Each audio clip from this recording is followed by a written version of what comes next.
Bonjour, aujourd'hui je vais vous parler de Édic. Édic, qui est le nom ancien de Watik, qui voulait dire la petite. Et aux grandes dames des édiqués, ça ne plaisait pas beaucoup, donc on a dit Wat et Édic, le canard et le caneton. Alors Édic est situé au sud-est de Wat, et c'est l'extrémité d'une chaîne sous-marine reliée autrefois à la presqu'île de Quiberon. Édic est environné de récifs de l'îlot formant les petits et les grands cardinaux, le passage des Sœurs qui la sépare de Watt et la chaussée de l'île aux Chevaux. Un sentier plus ou moins tracé parcourt cet îlot granitique plat, au sol sablonneux, recouvert d'une pelouse rase et semé de charbon. Son port d'Argol, où l'arrivée du courrier est toujours un événement, et l'activité alors intense abrite les bateaux de pêche et de plaisance dans une bonne ambiance de printemps. Alors pour information, l'île de Édic a une superficie de 209 hectares, une longueur de 2,5 km sur une largeur de 800 à 950 mètres.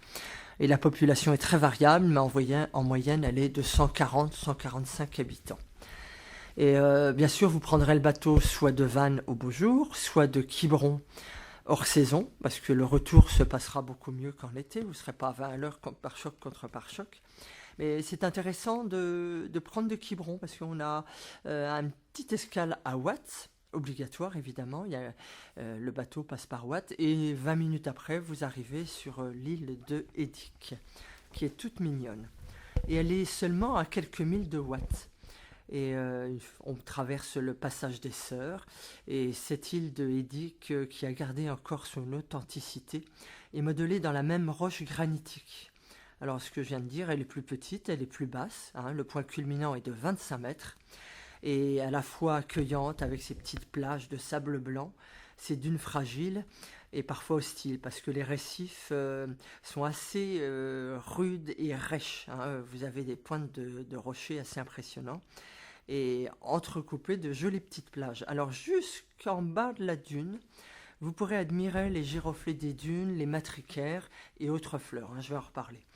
Et le courrier, donc ce que je disais, il arrive au port d'Argol, et vous pouvez passer soit une journée, soit plusieurs jours, parce que la mairie loue des gîtes, et ce sont des gîtes communaux, donc les prix de ces gîtes communaux sont plutôt abordables, comme à Belle-Île-en-Mer. Et dans ces gîtes, vous avez 3 chambres, plus un lit clic-clac dans le séjour. Je pourrais en reparler un petit peu à la fin, de toute façon. Et l'île, évidemment, de Édic fait le bonheur des botanistes, parce qu'on a aussi l'œillet des dunes, on a le fameux lys de mer, toutes ces fleurs sont protégées, les cyprès, les figuiers et les tamaris.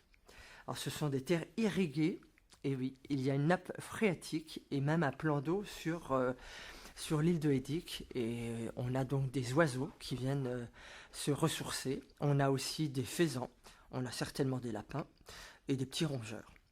Alors le port d'Argol, il a été construit en 1973 sur la côte en dedans, et donc en dedans dit face au continent au nord.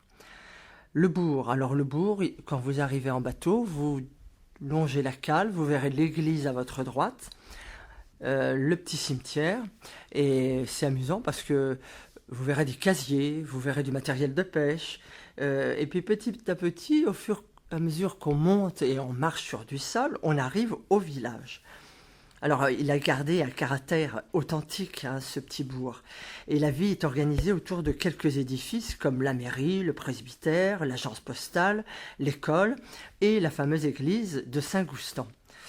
Alors, elle possède un beau mobilier du 19e siècle, cette église, ainsi que 2 anges en marbre blanc, peut-être de Carrare, donc d'Italie, et peut-être que ces anges ont été du même voyage que ceux de la cathédrale Saint-Pierre de Vannes. Et ce n'est qu'en 1963 que les édiqués ont pu bénéficier de l'électricité, grâce à un câble sous-marin de 28 km de long. Alors, je rappelle que autrefois sur les îles, on allait puiser l'eau. On a installé une usine de désalinisation à Watt. À Édic, il y a une nappe phréatique, mais on a quand même l'eau courante qui est arrivée dans les années 60 aussi. Mais les gens étaient vraiment les oubliés de la France. C'est assez étonnant. Alors, pour revenir à l'église de Saint-Goustan, vous pourrez aller à l'intérieur et admirer les reproductions de goélettes et de tonniers. Ce sont les maquettes de bateaux qui abritent l'église et ce sont des témoignages de reconnaissance des pêcheurs rescapés des tempêtes ou des naufrages. Voilà, grâce à l'intercession miraculeuse de leur saint patron qui est Saint-Goustan. Et si on va se balader, évidemment, on va faire le sentier côtier et on va aller vers la pointe du vieux château. Et pour découvrir les paysages les plus sauvages, bien sûr, il est préférable de longer la côte, et en passant par la petite plage abritée des vents de Cadoueur, et par le port de l'église et le port neuf, et on arrive enfin à la fameuse longue pointe du vieux château. Et c'est là, sous la dune, que Marthe et Saint-Just-Pécard, archéologues, ont découvert en 1933 9 tombes mésolithiques et 13 squelettes, certains protégés par des ramures de cerf. Alors mésolithique, c'est le milieu de la pierre, pierre taillée. Ça aussi entre 9000 et 8000 ans, pour vous donner un petit aperçu. Et la côte sauvage s'étire jusqu'à la place Péracuise, en étendue aride et sauvage, où se dresse solitaire le calvaire de Port-Blanc. Enfin, la côte sud, la côte face au large, où parfois les tempêtes sévissent et font reculer la dune. Alors le sentier longe la côte sud où découvre à marée basse de nombreux îlots rocheux, là où les pêcheurs vont aller chatouiller le crabe ou le homard, et les bateaux accèdent à marée haute par un étroit chenal au port de la Croix. Et à la suite d'une tempête, encore une, en 1844, il fut reconstruit par les édiqués sous l'instigation du recteur. Et le recteur, rappelons-nous, c'était le maire, le juge de paix, le confesseur. Donc il a fait travailler toute la population, y compris femmes et enfants. Mais voilà, ce fameux port, il est plus souvent à sec qu'en eau. Et là, on va aller maintenant se tourner vers le fort de Édic, qui est en partie enfui dans les dunes.